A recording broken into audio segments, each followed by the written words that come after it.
उपयोग को कर्मचारी उपयोग के या उद्योग में जो कर्मचारी आते हैं, और तीसरी श्रेणी के से सभी प्रकार के कर्मचारी आते हैं। तो ये 3 प्रकार के कर्मचारी के बारे में मैं डिटेल में बता दिया हूं।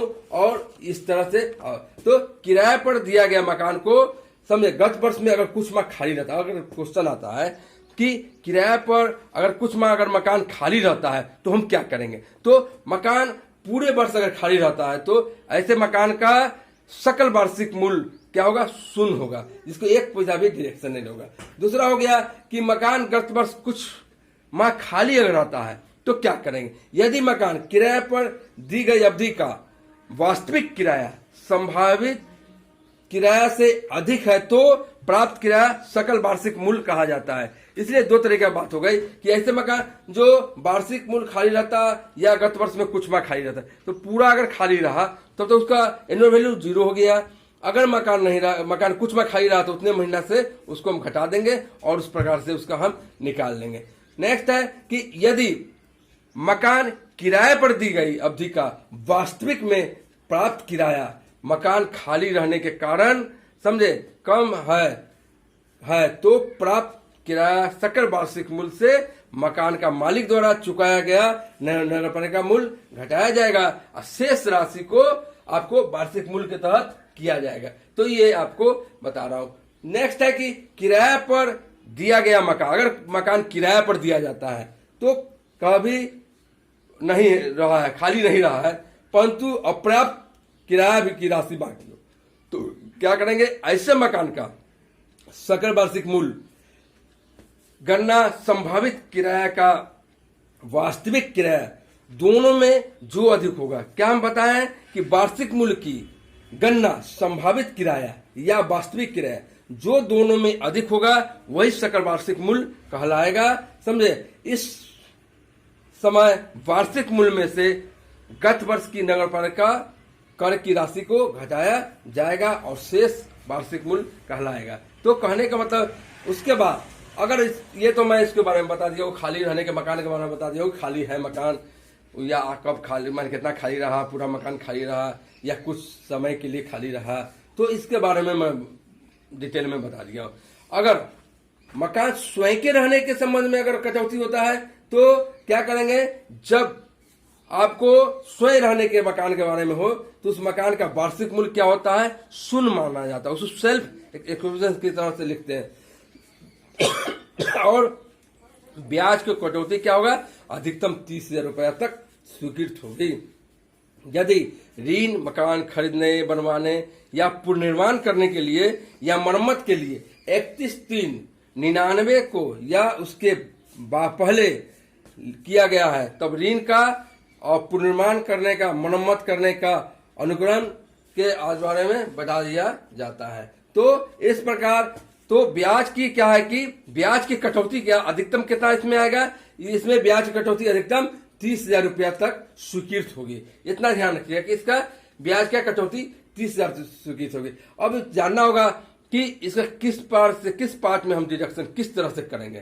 तो यदि स्वयं को रहने के मकान 31/3/99 के पश्चात ऋण लेकर अगर या लेकर खरीदता है अथवा बनवाता है तो ब्याज की कटौती आपको 2 लाख रुपया तक स्वीकृत होगी। समझिए, आपको ध्यान दें कि 30 रुपया का ब्याज कब लगेगा, 30,000 रुपया अगर लाता है कटौती होगा तो कब होगा, तो एक होगा मकान संपत्ति के खरीदने के लिए, मकान बनवाने के लिए, मकान का पुनर्निर्माण करने के लिए और मकान की मरम्मत के लिए। ये जब हम करते हैं तो इस पर हमको 30,000 रुपया आपको ऋण के रूप में होगा। अगर मकान संपत्ति खरीदते हैं और मकान संपत्ति बनवाते हैं तो 2 लाख रुपया तक ब्याज के कटौती योग होता है। अब हम बताते हैं कि शुद्ध वार्षिक मूल्य के गणना किस प्रकार हम करेंगे। ठीक है, तो किराया नियंत्रण के अंतर्गत आपको जो है सो व्यवस्था करेंगे। तो इस प्रकार से आपको जो मैं बता चुका हूं तो इसको हम गणना कर लेंगे। अब हम ध्यान देंगे, उसके बाद क्या करेंगे, जब हम निकाल लेंगे तो एनुअल वैल्यू, जो हम ग्रॉस एनुअल वैल्यू हम निकाल लेते हैं तो आपको उसमें स्टैट्यूटरी डिडक्शन यानी वैधानिक कटौती को काटना पड़ता है। जैसे किराए पर पूरे उठे हुए मकान को उसके किसी भाग के समय मरम्मत के व्यय के लिए मकान शुद्ध वार्षिक का मूल्य 30% बेजानी घटौती के रूप में किया जाता है। उसी लेके एक बात है, उस पर ध्यान देने वाली बात है कि मानक कटौती वार्षिक मूल्य का 30% है करने का, चाहे मकान के लिए मरम्मत किया कोई खर्च किया गया हो नहीं किया गया हो, हम क्या करेंगे कि स्टैंडर्ड डिडक्शन के रूप में 30% आंख मूंद कर उसको घटा देंगे।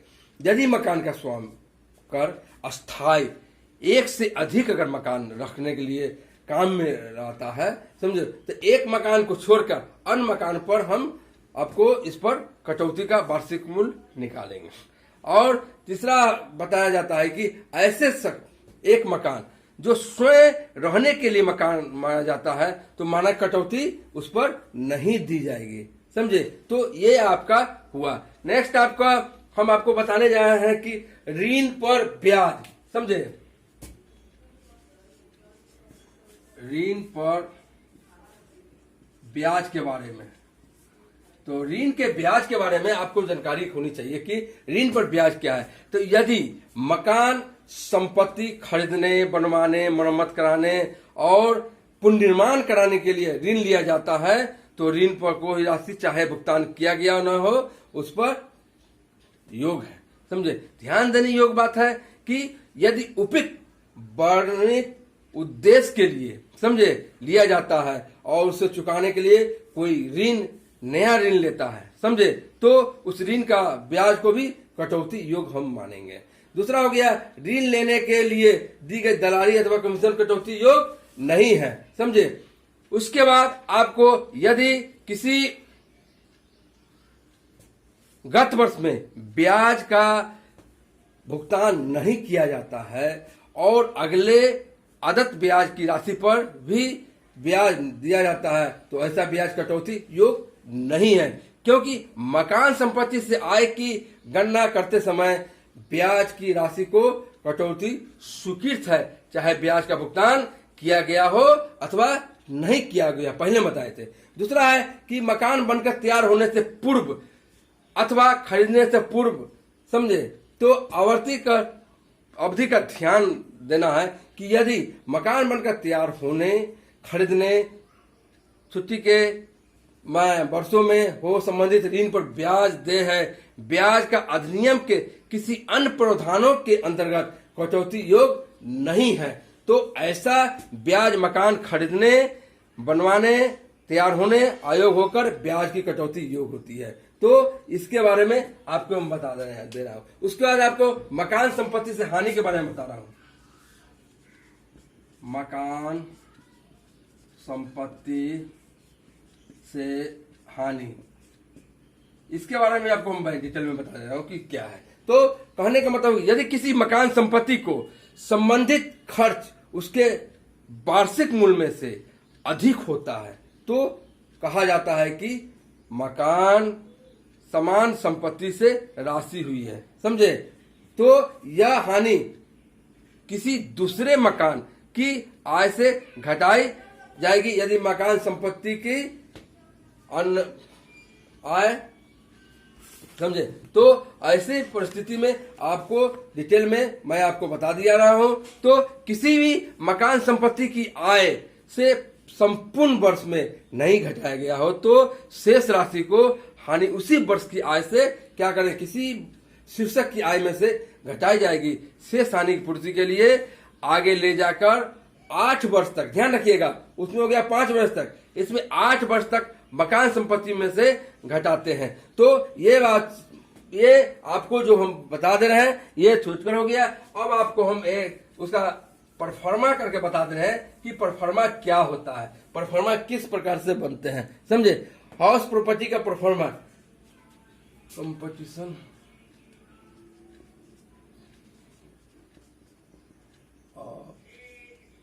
Income from house property for the assessment year 2019 और 2020। ये हो गया। आपको सबसे पहले हम क्या करेंगे कि competition of the taxable income from the house property for the assessment year लिख देंगे। तो सबसे पहले क्या लिखेंगे, ग्रोस वैल्यू लिखेंगे, ग्रोस एनुअल वैल्यू। आपको हम पहले बता दिए थे, जितना भी हम बताए थे कि जो संपत्ति का है, तो वो दोनों में से निकालने के बाद जो हमारा निकलेगा वो हमारा ग्रोस एनुअल वैल्यू होगा, समझे, या एनुअल वैल्यू होगा।